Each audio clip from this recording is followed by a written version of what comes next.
is all about an Indian success story, yoga. It is many things rolled into one. It's a trend, a lifestyle, a tradition, a culture and a science. It is also India's gift to the world. This project began in 2014. Prime Minister Modi's government proposed a resolution at the United Nations. It called for June 21st to be declared International Yoga Day.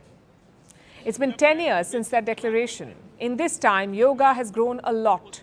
Today, the world celebrates this day. The whole world celebrates it. The Prime Minister himself was in Jammu and Kashmir. As always, he joined other yoga enthusiasts. Take a look at this.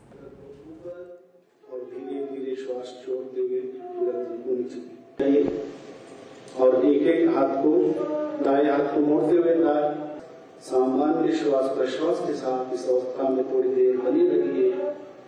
यह आसन sciatica कमर दर्द जैसे शिकायतों को दूर करता है और श्वास छोड़ते हुए दोनों पैरों को नीचे लेके आइए।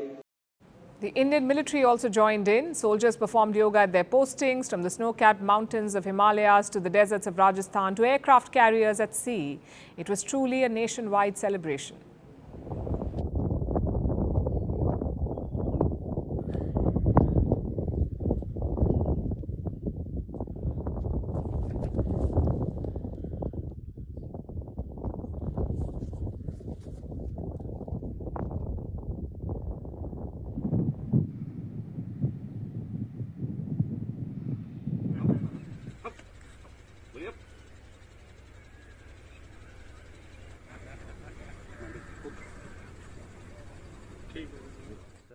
Not just India, Yoga Day is a big deal outside the country as well, especially in the West. Yoga culture has caught on well in countries like the United States. In fact, Prime Minister Modi marked last year's Yoga Day in New York. This year too, events were organized there. Take a look.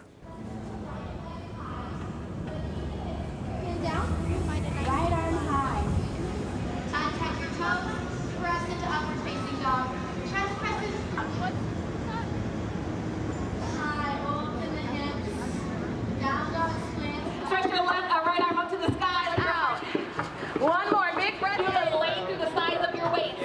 From here, hand comes to the forward and through for cobra pose. Exhale, curl the toes, take it to downward. So that was Yoga Day in a nutshell. A lot of events across the world, plus some great pictures. But tonight, we're going beyond the optics. What has yoga done for India's brand? How has it helped India diplomatically? First, let's look at some numbers. Globally, around 300 million people regularly do yoga. That's more than 8% of the world population. Many of them do it at home, but some also prefer studios. There are more than 48,000 yoga studios in the US alone, more than 2,000 in Canada, more than 4,000 in Britain, and more than 2,000 in Australia. It tells you how popular yoga is. All this reach also means that yoga is a money spinner. You have the studios, you have yoga mats, you have instructors, and put together it is a big economy. The yoga market is worth $107 billion. And it's growing at nearly 9.4% per annum. Yoga mats alone are a big business. Its market size is nearly $14 billion. So to sum it up, yoga is popular and lucrative. But how has it helped India?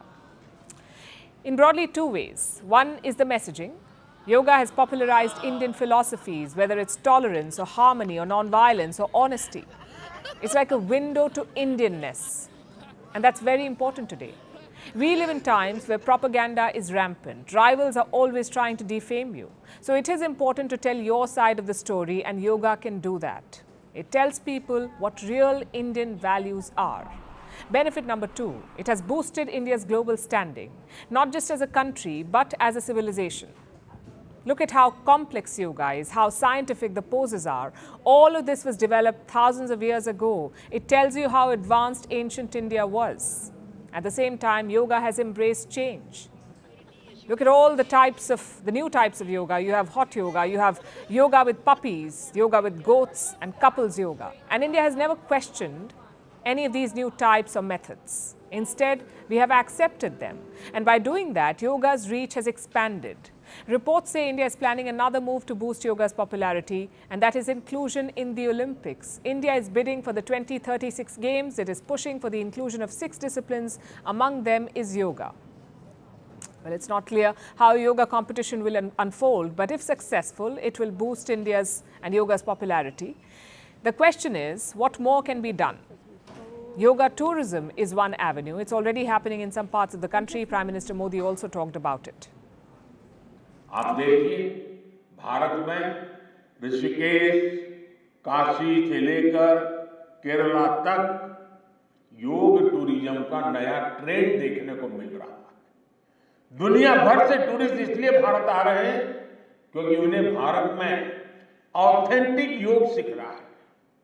आज योग retreat बन रहे हैं, yoga resort बन रहे हैं, airport में, hotels में योग के लिए डेडिकेटेड फैसिलिटीज बनाई जा रही है। The pitch should be simple. Come to India to learn authentic yoga. But that also needs investments, more yoga centers, more travel facilities and more instructors. But if India cracks it, there is a lot of money to be made. The global wellness tourism market is huge. It's worth almost $814 billion. $814 billion. A second focus should be diplomacy.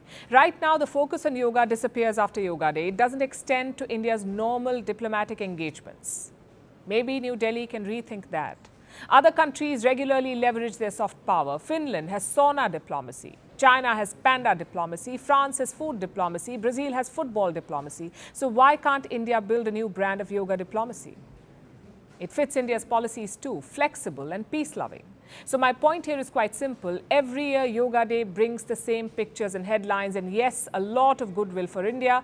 But after 10 years, it is time to leverage that, to get some tangible benefits from yoga. If India doesn't do it, others will.